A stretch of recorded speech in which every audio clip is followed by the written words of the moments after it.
Hi Orange Blitz, welcome to Rakesh and Jenny 2.0. இந்த வீடியோல குபேரா படத்தோட ரிவ்யூ தான் பார்க்க போறோம். எது குபேராவா? அது ரிலீஸ் ஆகி 4 நாள் ஆகுது. இப்போ வந்து ரிவ்யூ பண்ண வந்திருக்கிற அப்படின்னு தானே கேக்குறீங்க.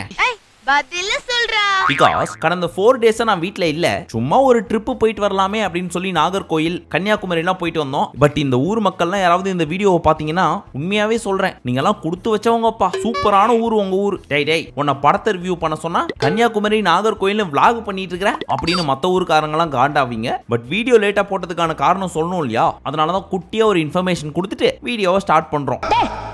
என்னடா இழுவ மேட்ருக்கு வாடா. சரி ஓகே, எப்படியும் உங்கள நிறைய பேர் இந்த படத்தை பார்த்திருப்பீங்க, கதையும் ஆல்மோஸ்ட் தெரிஞ்சிருக்கும். அதனால ஓரளவுக்கு ஸ்பாயிலர் இருந்தாலும் பிரச்சனை இல்லைன்னு நினைக்கிறேன். சோ ஒரு சிம்பிள் ஸ்டோரியோட ஸ்டார்ட் பண்ணலாம். ஒரு நம்பர் 1 பணக்காரன் ஆவணும் அப்படின்னு துடிச்சிட்டு இருக்கிற ஒருத்தர் 4 பிச்சைக்காரங்களை நாகார்ஜுனா சப்போர்ட்டோட சூஸ் பண்றாங்க. அவங்க 4 பேரையும் பினாமியா வச்சு பிளாக் ஒயிட்டா மாத்தணும் அப்படின்னு பிளான் பண்றாங்க. அப்படி வர்ற 4 பிச்சைக்காரங்கள ஒன் ஆஃப் த பிச்சைக்காரன் தான் நம்ம தனுஷ். என் பேர் தீபக்.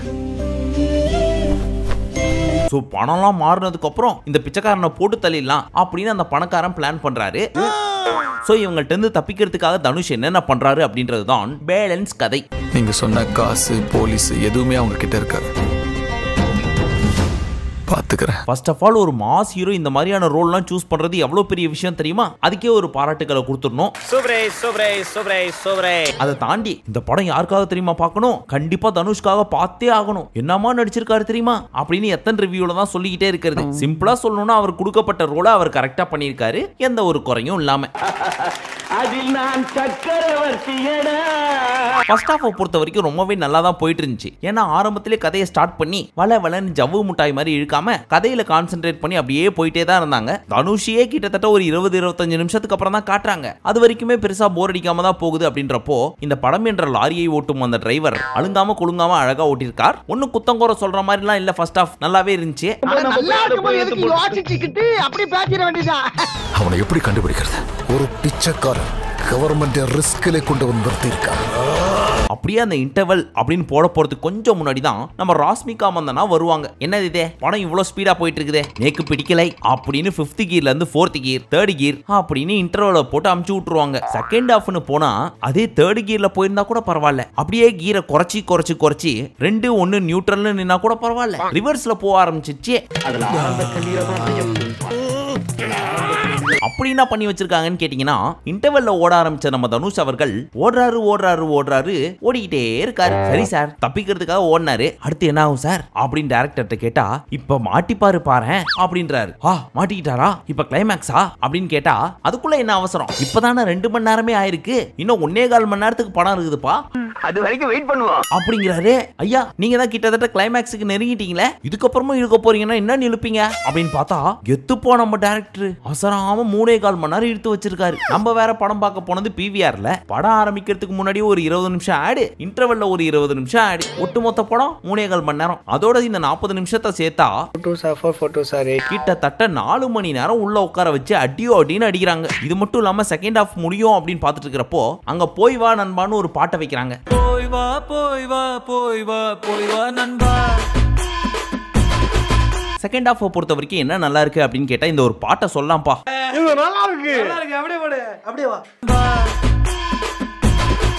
ஏன்னா இந்த சாங்கோட லிரிசிஸ்ட் இருக்காங்கல்ல விவேகா, அவங்க ஒரு பணத்துக்கு எவ்வளவு முக்கியத்துவம் கொடுத்து எழுதணுமோ அந்த அளவுக்கு ரொம்ப இம்ப்ரெசிவா எழுதிருந்தாங்க. உண்மையிலேயே அந்த பணத்துக்கு உயிர் வந்துருந்துச்சு அப்படின்னா, மா என்னையும் மதிச்சு இந்த அளவுக்கு உருகி எழுதிருக்கேமா அப்படின்னு ஆனந்த கண்ணீர் ஓடும். அப்பேற்பட்ட வரிகள்.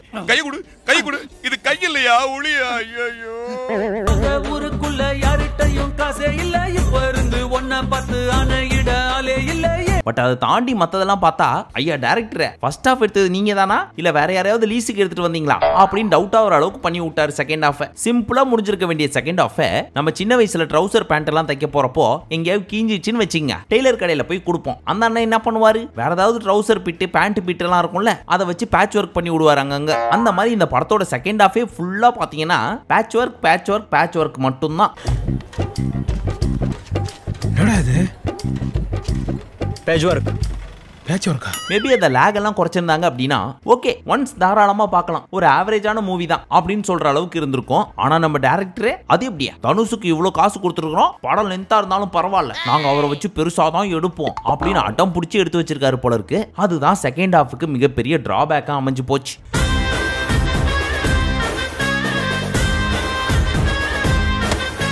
எனக்கு பர்சனலா இந்த படத்தோட சினிமாட்டோகிராஃபி ரொம்ப பிடிச்சிருந்துச்சு. அப்புறம் ஃபர்ஸ்ட் ஹாஃப் கூட ஓரளவுக்கு பிடிச்சிருந்துச்சு. அண்ட் முக்கியமா இந்த படத்தோட வில்லன் இருக்காரு, எங்க இருந்து பிடிச்சாங்கன்னு தெரியல, அவரை அந்த ரோலுக்கு ஏத்த மூஞ்சி பாது பர்ஃபெக்ட்டா சிங்க் ஆனாரு. அண்ணே இவங்க இருவரானே யாரு இவனா?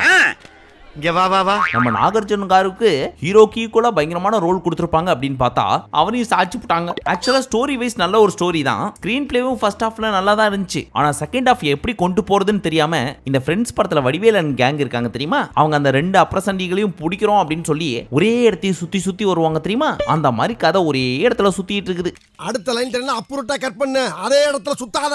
அதுக்காக படம் மொக்க அப்படின்லாம் சொல்ற முடியாது, தாராளமா ஒன்ஸ் பார்க்கலாம். பட் செகண்ட் ஹாஃப் டியூரேஷனை குறைக்கணும். அப்போ டியூரேஷன் குறைச்சா நல்ல படமா அப்படின்னு கேட்டா கண்டிப்பா ஒரு நல்ல படமா தான் இருந்திருக்கும். ஏன்னா செகண்ட் ஹாஃப்லயும் ஒரு சில சீன்ஸ் எல்லாம் பரவாயில்லையே நல்லா யோசிச்சிருக்காரு அப்படின்ற மாதிரி தான் இருந்துச்சு. ஒரு 10 to 15 நிமிஷம் நம்ம சாயாஜி ஷிண்டே வருவாரு, அவரை தவிர்த்து அந்த ரோலுக்கு வேற யாருமே சிங்க் ஆக மாட்டாங்கன்ற அளவுக்கு ரொம்ப பர்ஃபெக்ட்டா நடிச்சிருப்பாரு. ஏன்னா அரைக்குறை தமிழ் பேசணும் அண்ட் மூஞ்சியும் மொறப்பா வச்சிருக்கணும், ஒரு சில டைம்ல தனுஷுக்கு சப்போர்ட்டிவாவும் பேசணும். இது எல்லாத்தையும் பர்ஃபெக்ட்டா மேட்ச் பண்ணியிருந்தாரு. என்னப்பா என்னையா இந்த மாதிரி அங்கங்க ஒரு சில சீன்ஸ்லாம் நல்லா தான் இருந்துச்சு. பட் கிளைமேக்ஸ்ல கொஞ்சம் பெருசா எதிர்பார்த்துட்டு இருக்கிறப்போ அவ்வளவுதானா முடிஞ்சிச்சா, இத சொல்றதுக்காப்பா இந்த அளவுக்கு இழுத்தீங்க, இத ஃபர்ஸ்டே சொல்லிருக்கலாமே அப்படின்ற மாதிரி தான் இருந்துச்சு. இறக்கம் காட்டுறது நல்லதுதான் தீபக்ஜி, ஆனா அது கொஞ்சம் கொஞ்சமா உங்களையே கொன்னுடும்.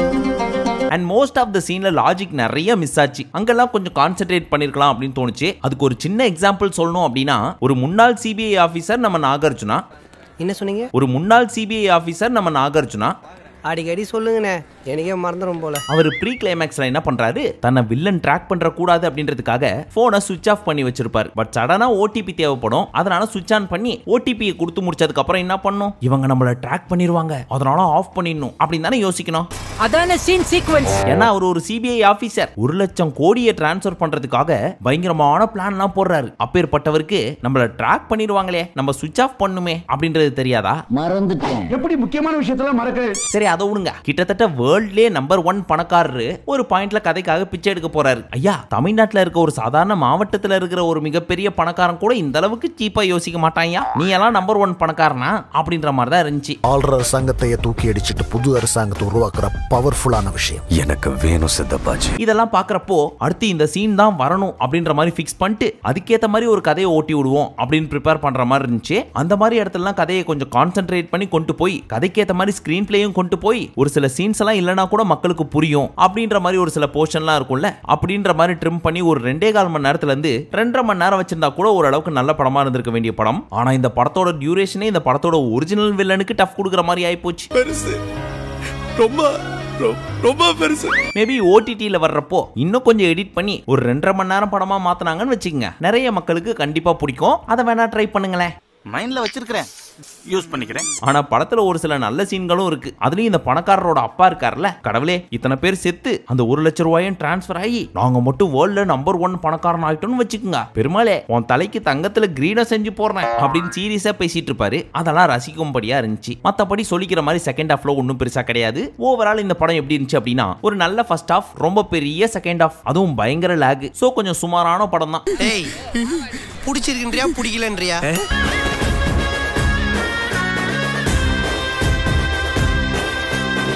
அடுத்து நம்ம தனுஷ் அவர்களுக்கு பயங்கரமான ப்ராஜெக்ட்லாம் வேற இருக்கு. இளையராஜாவோட பயோபிக், இட்லி கடை, ஹிந்தில ஒரு படம், அதை தாண்டி வட சென்னை 2 இப்படின்னு எல்லாமே பிக் ஷாட் மூவிஸ். அதெல்லாம் எப்படி வருது அப்படின்றத வெயிட் பண்ணி பார்ப்போம்.